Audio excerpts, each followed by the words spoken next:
আসসালামু আলাইকুম। বিডি নিউজে আপনাদেরকে স্বাগতম। সংবাদের শুরুতেই শিরোনাম, পরে বিস্তারিত।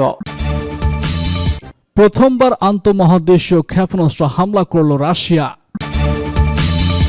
এদিকে পুতিনের পারমাণবিক অস্ত্র ব্যবহার নিয়ে সার্বিয়ার ভয়ঙ্কর বার্তা। জানিয়ে দিব পরমাণু অস্ত্র তৈরির আরও কাছাকাছি ইরান। সর্বশেষে জানিয়ে দেব ভেটো দিয়ে ইসরায়েলকে বর্বরতার লাইসেন্স দিল ওয়াশিংটন, বলছে ইরান। শুনছিলেন সংবাদ শিরোনাম, এখন বিস্তারিত। তার আগে অনুরোধ থাকবে ভিডিওতে একটি লাইক দিন এবং কমেন্টস করে জানিয়ে দিন কোন জেলা থেকে বা কোথা থেকে আমাদের সঙ্গে যুক্ত রয়েছেন। প্রথমবারের মতো আন্তঃদেশীয় ক্ষেপণাস্ত্র হামলা করল রাশিয়া। প্রথমবারের মতো আন্তঃদেশীয় ক্ষেপণাস্ত্র দিয়ে ইউক্রেনে হামলা করেছে রাশিয়া। বৃহস্পতিবার সকালে এই হামলা করে প্রেসিডেন্ট ভ্লাদিমির পুতিনের বাহিনী, খবর বিবিসির।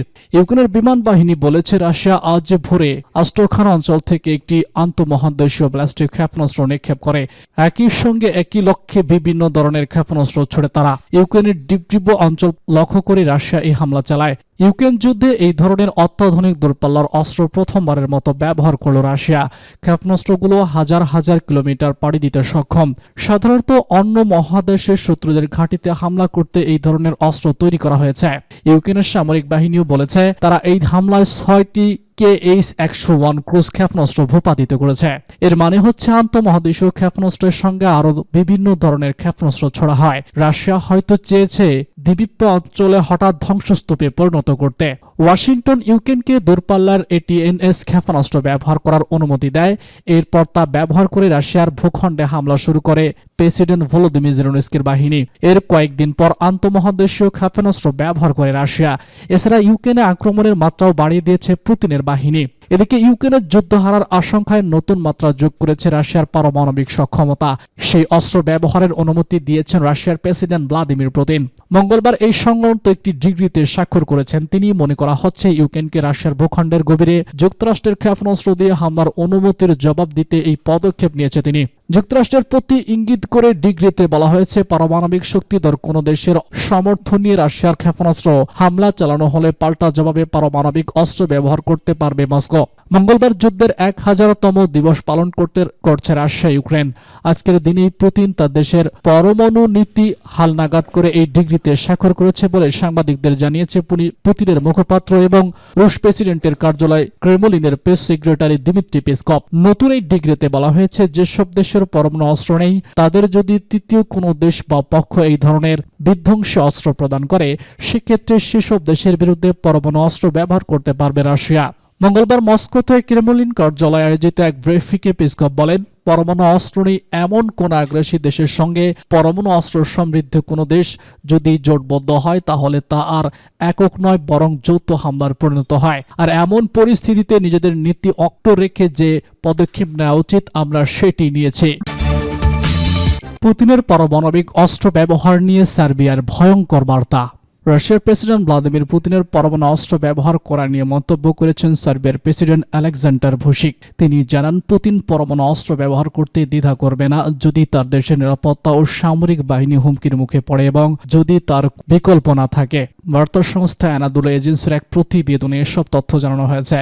এতে বলা হয় টানা 2.5 বছরেরও বেশি সময় ধরে চলছে ইউক্রেন রাশিয়ার যুদ্ধ। 2022 সালের ফেব্রুয়ারিতে এই সংঘাত শুরু হওয়ার পর থেকেই ইউক্রেনকে সহায়তা করে আসছে যুক্তরাষ্ট্র সহ পশ্চিমা বিশ্বের একাধিক দেশ। বিশেষ করে অস্ত্র দেওয়ার পাশাপাশি দেশটিকে ব্যাপকভাবে সামরিক তহবিলও জুগিয়ে এসেছে ওয়াশিংটন। সম্প্রতি প্রেসিডেন্ট জো বাইডেন রাশিয়ার গভীরে আঘাত আনার জন্য ইউক্রেনকে মার্কিন দূরপাল্লার ক্ষেপণাস্ত্র ব্যবহার করার অনুমতি দিয়েছেন। তবে এ নিয়ে কড়া মন্তব্য করে দিয়েছে রাশিয়া।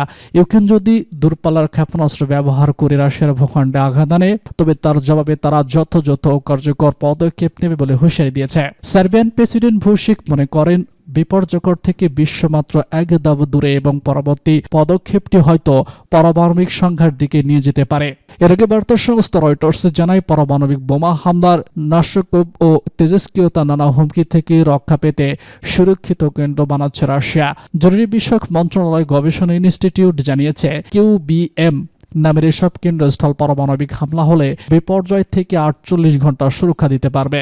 এসব কেন্দ্র বিস্ফোরণ ও প্রচলিত অস্ত্রের আঘাত বহনের ধ্বংসস্তূপ বিপজ্জনক রাসায়নিক ও অগ্নিকাণ্ডের প্রভাব থেকে সুরক্ষা দিতে সক্ষম। কিউবিএম দেখতে অনেকটা জাহাজের কন্টেইনারের মতো। এর দুটি মাউন্ট রয়েছে, যা ধরনের কেন্দ্রস্থলের একটি কক্ষ অন্তত 70 জন আশ্রয় নিতে পারবেন। এছাড়া অপরটি কারিগরি ব্লক হিসেবে ব্যবহৃত হয়। একটি কেন্দ্রে একাধিক মডারেটর যুক্ত করা সম্ভব।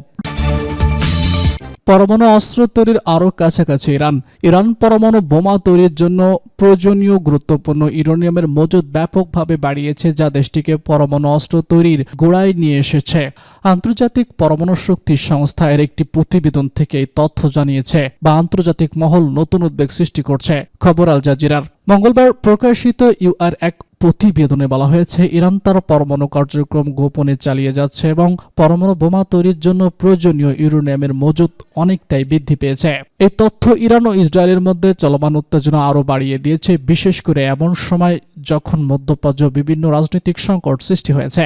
প্রতিবেদনে আরও উল্লেখ করা হয়, ইরান প্রায় 60% বিশুদ্ধ ইউরেনিয়াম মজুত করেছে, যা পরমাণু বোমা তৈরির জন্য খুবই গুরুত্বপূর্ণ। সাধারণত পরমাণু বোমা তৈরি করতে 90% বিশুদ্ধ ইউরেনিয়ামের প্রয়োজন হয় এবং এটি প্রায় 185 কেজি পরিমাণে মজুদ থাকতে হয়। বর্তমানে ইরান যে 60% বিশুদ্ধ ইউরেনিয়াম মজুদ করেছে তা 2015 সালের পরমাণু চুক্তির শর্তগুলির চেয়েও 32 গুণ বেশি। এর আগে 2015 সালে ইরান এবং বিশ্বের 6টি বড় দেশ যুক্তরাষ্ট্র, যুক্তরাজ্য, ফ্রান্স, চীন, রাশিয়া এবং জার্মান একটি চুক্তি করেছিল। সেখানে ইরানকে তার পরমাণু কার্যক্রম সীমিত রাখতে বাধ্য করা হয়েছিল। তবে 2018 সালে মার্কিন যুক্তরাষ্ট্র ডোনাল্ড ট্রাম্প এই চুক্তি থেকে বেরিয়ে যাওয়ার পর ইরান গোপনে তার পরমাণু কার্যক্রম বৃদ্ধি করেছে বলে ইউআই দাবি করেছে। ইউআই এর প্রধান রাফেল গ্রাফি সম্প্রতি ইরান সফরে করেছেন এবং সেখান থেকে ফেরার পর তিনি এই প্রতিবেদন প্রকাশ করেন। এর সফরের পরে ইরান তার ইউরেনিয়ামের মজুদ নিয়ে আরও সতর্ক হয়ে উঠেছে এবং পশ্চিমা দেশগুলোর উদ্বেগের মুখে পড়েছে। আল জাজিরার প্রতিবেদন বিশ্লেষকরা বলেন, যদি ইরান পরমাণু শক্তিধর দেশ হয়ে ওঠে তাহলে শুধু মধ্যপ্রাচ্য নয়, পুরো বিশ্বের শক্তির ভারসাম্য নষ্ট হয়ে যেতে পারে। বিশেষ করে ইসরায়েলের সঙ্গে ইরানের যুদ্ধ বা আক্রমণের পরিস্থিতি উত্তপ্ত হওয়া আশঙ্কা আরও তীব্রতর করবে। এদিকে ইরানের পরমাণু সক্ষমতা নিয়ে পশ্চিমা দেশগুলো বেশ উদ্বিগ্ন। গত অক্টোবর মাসে ইরান ইসরায়েলের সংঘর্ষের পর ফ্রান্স, জার্মানি ও যুক্তরাজ্য ইরানের ইউরেনিয়ামের মজুদ সম্পর্কে সতর্কবার্তা জানিয়েছে। যদি ইরান পরমাণু বোমা তৈরি করতে সক্ষম হয় তাহলে তা পুরো বিশ্বে নিরাপত্তা ভারসাম্যের জন্য একটি বড় হুমকি হতে পারে। যদিও ইরান এসব সতর্কতাকে কূটনীতিকভাবে মোকাবেলা করার জন্য জানিয়েছে এবং তার দাবি করেছে যে তাদের পরমাণু কার্যক্রম শান্তিপূর্ণ উদ্দেশ্য এবং একটি আন্তর্জাতিক আইনের মধ্যে থেকে করা হচ্ছে। বিশ্বের রাজনৈতিক পরিস্থিতি, বিশেষত মধ্যপ্রাচ্য চলমান সংঘাত এবং ইউরোপীয় অঞ্চলের যুদ্ধে ইরানের ভূমিকা পরমাণু বোমার বিষয়টিকে আরও জটিল করে তুলেছে। ভোট দিয়ে ইসরায়েলকে বর্বরতার লাইসেন্স দিল ওয়াশিংটন, বলছে ইরান। ফিলিস্তিনের অবরুদ্ধ গাজা উপত্যকা ইহুদিবাদী ইসরায়েলের বর্বরতা ও গণহত্যা বন্ধ করার জন্য যুদ্ধবিরতির অনুরোধ জানিয়ে তোলা একটি প্রস্তাবে ভেটো দিয়েছে আমেরিকা। মার্কিন সরকারের এই পদক্ষেপের কঠোর নিন্দা এবং আলোচনা করেছে ইসলামী প্রজাতন্ত্র ইরান। তেহরান বলেছে, আমেরিকার এই পদক্ষেপ অত্যন্ত উদ্বেগজনক এবং মধ্যপ্রাচ্য অঞ্চলে ইহুদিবাদী ইসরায়েলের যে রক্তক্ষয়ী আগ্রাসন ও গণহত্যা চালাচ্ছে তার জন্য আমেরিকা এই ভেটো লাইসেন্স হিসেবে কাজ করছে। ইরানের পররাষ্ট্র মন্ত্রণালয়ের মুখপাত্র ইসমাইল কারাজি আজ সামাজিক যোগাযোগ মাধ্যম এক্সপিজে দেওয়া এক পোস্টে এসব কথা বলেছেন। জাতিসংঘ নিরাপত্তা পরিষদে তোলা ওই প্রস্তাবে আমেরিকার ভেটো দেওয়ার কয়েক ঘন্টা পর ইসরায়েল বাকিয়া অঞ্চল পোস্ট করেছেন।